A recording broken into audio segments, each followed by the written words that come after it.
ادھر فوج نے ابو عبیدہ رضی اللہ تعالیٰ عنہ سے تقاضا شروع کیا کہ حملہ کرنے کی اجازت ہو۔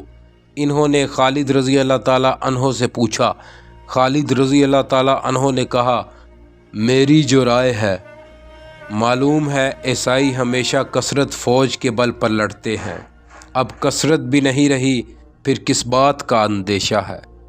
اس پر ابو عبیدہ رضی اللہ تعالیٰ عنہ کا دل مطمئن نہ تھا۔ تمام فوج کو جمع کیا اور نہایت پرزور اور مؤثر تقریر کی کہ مسلمانوں، آج جو ثابت قدم رہ گیا وہ اگر زندہ بچا تو ملک و مال ہاتھ آئے گا، اور مارا گیا تو شہادت کی دولت ملے گی۔ میں گواہی دیتا ہوں، اور یہ جھوٹ بولنے کا موقع نہیں، میں گواہی دیتا ہوں کہ رسول اللہ صلی اللہ علیہ وآلہ وسلم نے فرمایا کہ جو شخص مرے اور مشرک ہو کر نہ مرے وہ ضرور جنت میں جائے گا۔ فوج پہلے ہی سے حملہ کرنے کے لیے بے قرار تھی۔ ابو عبیدہ رضی اللہ تعالیٰ عنہ کی تقریر نے اور بھی گرما دیا، اور دفعہ دن سب نے ہتھیار سنبھال لیے۔ ابو عبیدہ رضی اللہ تعالیٰ عنہ قلب فوج اور خالد و عباس، میمنہ و میسرہ کو لے کر بڑھے۔ کائکہ نے جو کوفہ سے 4000 فوج کے ساتھ مدد کو آئے تھے، حمص سے چند میل پر راہ میں تھے کہ اس واقعے کی خبر سنی۔ فوج چھوڑ کر 100 سواروں کے ساتھ ابو عبیدہ رضی اللہ تعالیٰ عنہ سے آ ملے۔ مسلمانوں کے حملہ کے ساتھ عرب کے قبائل، جیسا کہ خالد رضی اللہ تعالیٰ عنہ سے اقرار ہو چکا تھا، ابتری کے ساتھ پیچھے ہٹے۔ ان کے ہٹنے سے عیسائیوں کا بازو ٹوٹ گیا اور تھوڑی دیر لڑ کر اس بدحواسی سے بھاگے کہ مرج الدباج تک ان کے قدم نہ جمے۔ یہ اخیر مارکا تھا جس کی ابتدا خود عیسائیوں کی طرف سے ہوئی، اور جس کے بعد ان کو پھر کبھی پیش قدمی کا حوصلہ نہیں ہوا۔ شام کی فتوحات اور 17 ہجری کے واقعات میں حضرت خالد رضی اللہ تعالیٰ عنہ کا معزول ہونا ایک اہم واقعہ ہے۔ عام مورخین کا بیان ہے کہ حضرت عمر رضی اللہ تعالیٰ عنہ نے عنان خلافت ہاتھ میں لینے کے ساتھ پہلا جو حکم دیا وہ خالد رضی اللہ تعالیٰ عنہ کی معزولی تھی۔ حقیقت یہ ہے کہ حضرت عمر رضی اللہ تعالیٰ عنہ خالد رضی اللہ تعالیٰ عنہ کی بعض بے اعتدالیوں کی وجہ سے مدت سے ناراض تھے، تاہم آغاز خلافت میں ان سے کچھ طرز کرنا نہیں چاہا، لیکن چونکہ خالد رضی اللہ تعالیٰ عنہ کی عادت تھی کہ وہ کاغذات حساب دربار خلافت کو نہیں بیچتے تھے، اس لیے ان کو تاکید لکھی کہ آئندہ سے اس کا خیال رکھیں۔ خالد رضی اللہ تعالیٰ عنہ نے جواب میں لکھا کہ میں حضرت ابو بکر رضی اللہ تعالیٰ عنہ کے زمانے سے ایسا ہی کرتا آیا ہوں، اور اب اس کے خلاف نہیں کر سکتا۔ حضرت عمر رضی اللہ تعالیٰ عنہ کو ان کی یہ خود مختاری کیوں کر پسند ہو سکتی تھی، اور وہ بیت المال کی رقم کو اس طرح بے دریغ کیوں کر کسی کے ہاتھ میں دے سکتے تھے؟ چنانچہ خالد رضی اللہ تعالیٰ عنہ کو لکھا کہ تم اسی شرط پر سپہ سالار رہ سکتے ہو کہ فوج کے مصارف کا حساب ہمیشہ بھیجتے رہو۔ خالد رضی اللہ تعالیٰ عنہ نے اس شرط کو نامنظور کیا، اور اس بنا پر وہ سپہ سالاری کے عہدے سے معزول کر دیے گئے۔ بائیں ہمہ ان کو بالکل معزول نہیں کیا، بلکہ ابو عبیدہ رضی اللہ تعالیٰ عنہ کے ماتحت کر دیا۔ اس کے بعد 17 ہجری میں یہ واقعہ پیش آیا کہ حضرت خالد رضی اللہ تعالیٰ عنہ نے ایک شاعر کو 10,000 روپے انعام میں دے دیے۔ پرچہ نویسوں نے اسی وقت حضرت عمر رضی اللہ تعالیٰ عنہ کو پرچہ لکھا۔ حضرت عمر رضی اللہ تعالیٰ عنہ نے ابو عبیدہ رضی اللہ تعالیٰ عنہ کو خط لکھا کہ خالد رضی اللہ تعالیٰ عنہ نے یہ انعام اپنی گرہ سے دیا تو اسراف کیا، اور بیت المال سے دیا تو خیانت۔ دونوں صورتوں میں وہ معزولی کے قابل ہیں۔ خالد رضی اللہ تعالیٰ عنہ جس کیفیت سے معزول کیے گئے وہ سننے کے قابل ہے۔ قاصد نے جو معزولی کا خط لے کر آیا تھا، مجمع عام میں خالد رضی اللہ تعالیٰ عنہ سے پوچھا، یہ انعام تم نے کہاں سے دیا؟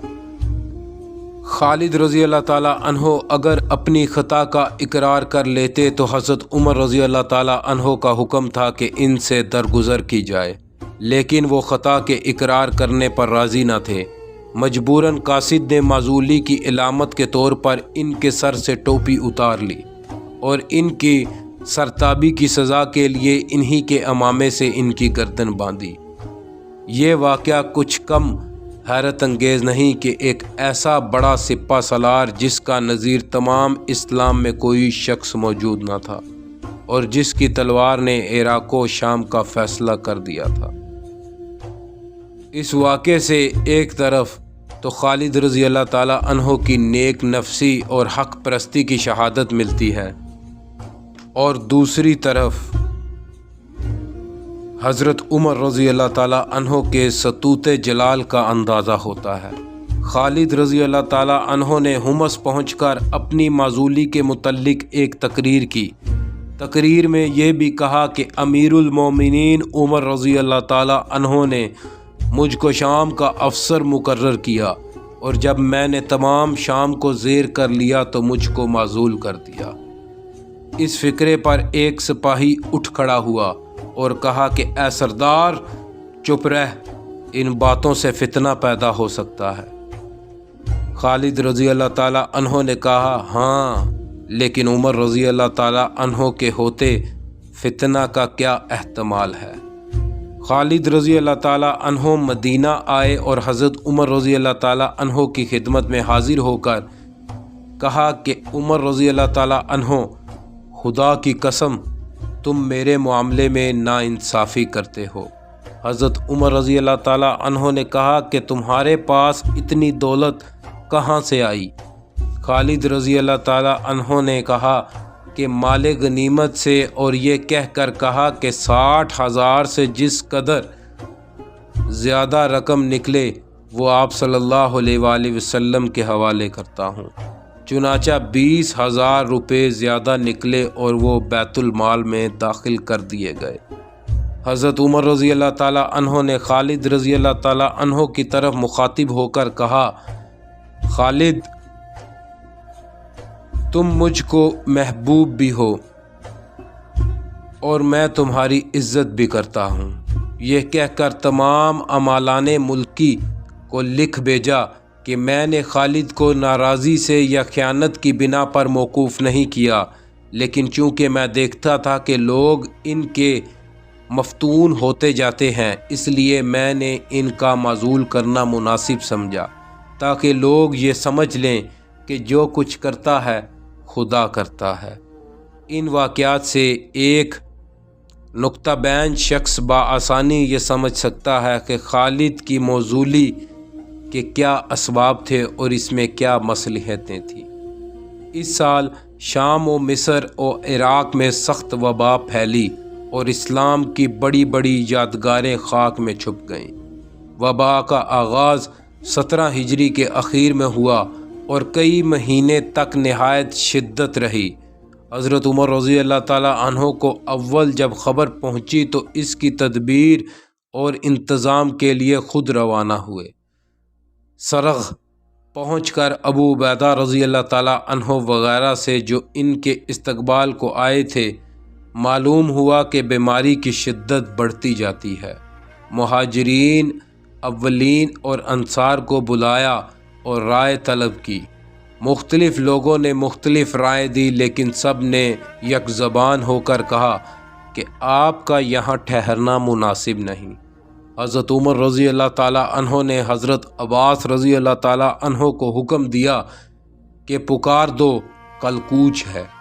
حضرت ابو عبیدہ رضی اللہ تعالیٰ عنہ چونکہ تقدیر کے مسئلے پر نہایت سختی کے ساتھ اعتقاد رکھتے تھے، ان کو نہایت غصہ آیا اور طیش میں آ کر کہا، اے عمر تقدیر الہی سے بھاگتے ہو؟ حضرت عمر رضی اللہ تعالیٰ عنہ نے ان کی سخت کلامی کو گوارا کیا اور کہا، ہاں تقدیر الہی سے بھاگتا ہوں، مگر بھاگتا بھی تقدیر الہی کی طرف ہوں۔ غرض خود مدینہ چلے آئے اور ابو عبیدہ رضی اللہ تعالیٰ عنہ کو لکھا کہ مجھ کو تم سے کچھ کام ہے۔ کچھ دنوں کے لیے یہاں آ جاؤ۔ ابو عبیدہ رضی اللہ تعالیٰ عنہ کو خیال ہوا کہ وبا کے خوف سے بلایا ہے۔ جواب میں لکھ بھیجا کہ جو کچھ تقدیر میں لکھا ہے وہ ہوگا، میں مسلمانوں کو چھوڑ کر اپنی جان بچانے کے لیے یہاں سے ٹل نہیں سکتا۔ حضرت عمر رضی اللہ تعالیٰ عنہ خط پڑھ کر روئے اور لکھا کہ فوج جہاں اتری ہے وہ نشیب اور مرطوب جگہ ہے، اس لیے کوئی عمدہ موقع تجویز کر کے وہاں ٹھہر جاؤ۔ ابو عبیدہ رضی اللہ تعالیٰ عنہ نے اس حکم کی تعمیل کی اور جابیہ میں جا کر قیام کیا جو آب و ہوا کی خوبی میں مشہور تھا۔ اللہ پاک پڑھنا اور سننا قبول فرمائے۔